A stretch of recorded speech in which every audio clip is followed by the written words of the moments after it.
नमस्कार। मेरे चैनल में आप सभी का स्वागत है। चलिए आज हम जो हैं वो अपने के लास्ट चैप्टर के 10th क्लास के क्वेश्चन आंसर करते हैं। चलिए फर्स्ट क्वेश्चन हम वैकल्पिक प्रश्न है एक एक नंबर के।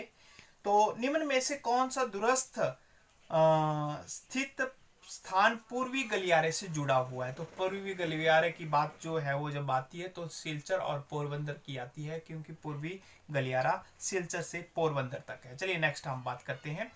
निम्नलिखित परिवहन कौन सा वाहनांतरण हानियों में देरी से घटता है। वाहनांतरण यानी कि आंतरिक जो चलता है उसमें जो है वो पाइपलाइन आती है।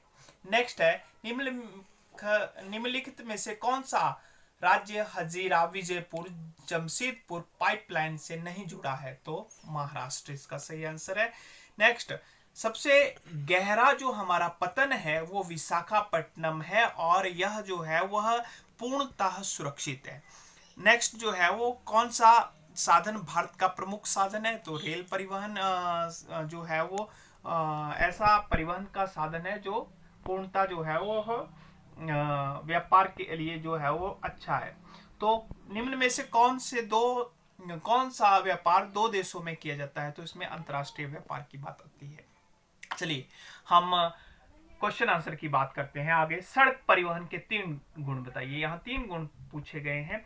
सड़क परिवहन एक ऐसा परिवहन है जिसे दूर दराज के क्षेत्रों में भी जो है वह ले जाया जा सकता है।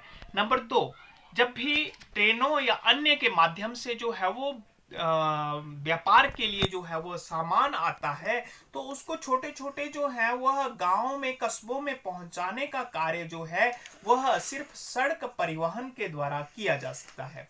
अगर सड़क परिवहन की बात करें तो सड़क परिवहन जो है वह छोटे रास्ते के लिए या छोटे सफर के लिए बहुत लाभकारी होता है। इसके अलावा जो है यह सड़कें जो है वह रेल मार्ग अंतरराष्ट्रीय मार्ग से जो है वो जोड़ने का कार्य करती है।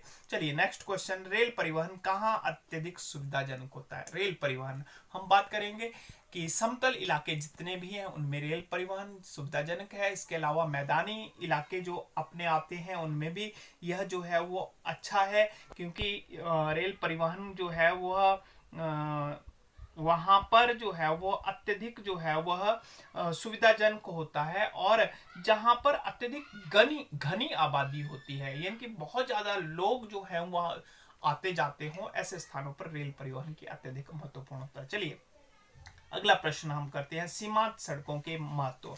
अगर हम बात करें तो सीमा पर होने वाली सड़कें जो है वो सीमांत सड़कें। हमने कल मानचित्र में देखा था कि हमारे जो है वो बहुत सारे देशों के साथ जो है वो बाउंड्री जुड़ी हुई है।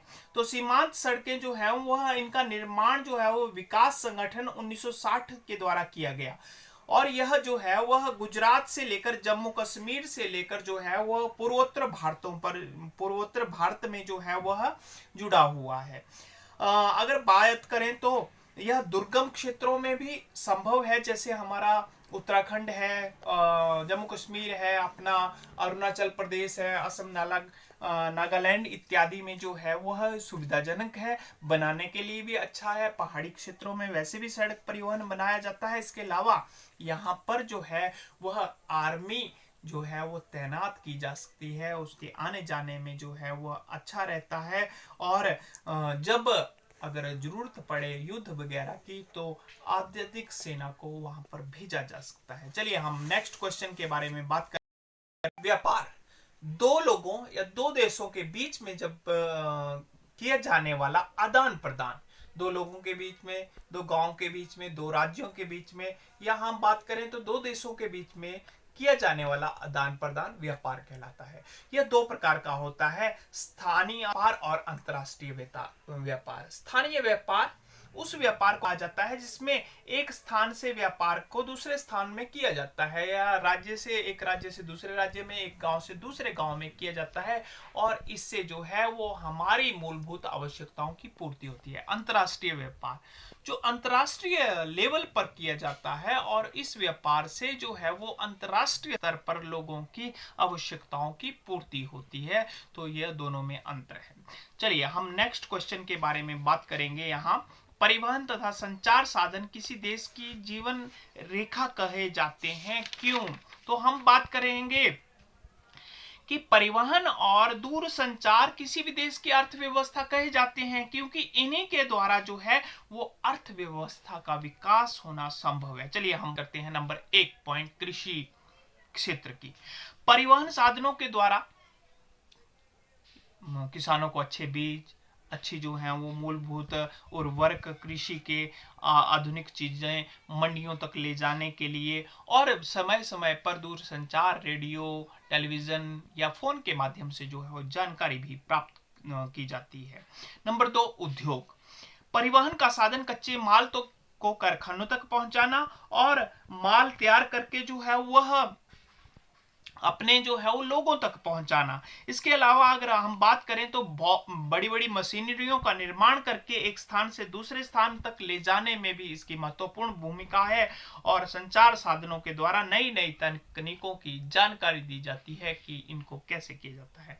नंबर 3 है व्यापार। व्यापार में वस्तुओं का आदान प्रदान होता है, इस कार्य में परिवहन साधनों का योगदान होता है और संचार के द्वारा जो है वह मंडियों तक सामान को पहुंचाया जाता है और व्यापार में जो है वह लोगों को लाभ मिलता है, क्योंकि दूर संचार के द्वारा समय समय पर जो है वो व्यापारिक चीजों की, जो व्यापार के लिए चीजें आती हैं उनकी जो है वो लोगों को जो है वो जानकारी दी जाती है।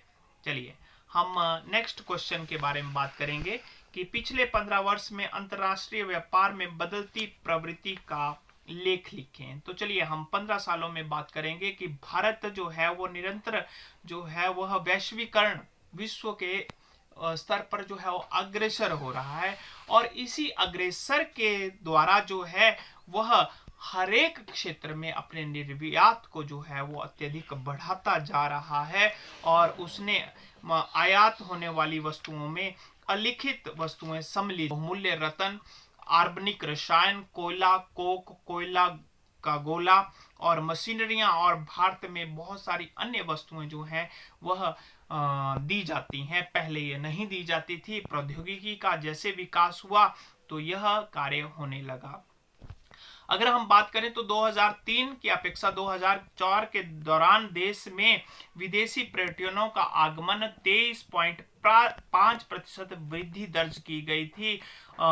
इसमें देश का 21,828 करोड़ रुपए से विदेशी मुद्रा प्राप्त हुई। लेकिन हम वर्तमान समय में बात करें तो हम बात करते हैं तकरीबन भारत में जो है वह 40% विदेशी आगमन की वृद्धि हुई और जिससे जो है वो तकरीबन जो है वो 70 करोड़ का जो है 70,000 करोड़ का जो है वो लगभग फायदा जो है वो भारत को मिला हुआ है।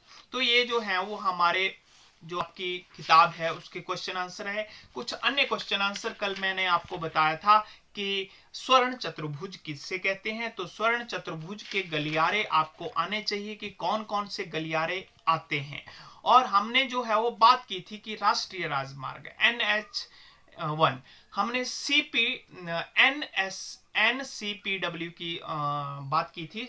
तो सेंटर की गवर्नमेंट जो है वह बड़े जो स्वर्ण चतुर्भुज हैं उनके कार्यों को देखते हैं। इसके अलावा आपका दूसरा जो है वह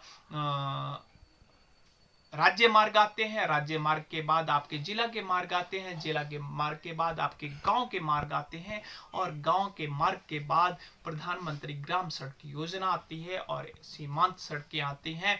तो अगर आपको सड़कों के विस्तार का क्वेश्चन आता है तो ये सभी आपको डिफाइन करने हैं। तो चलिए आपको मेरी वीडियो अच्छी लगी हो तो लाइक करें, शेयर करें।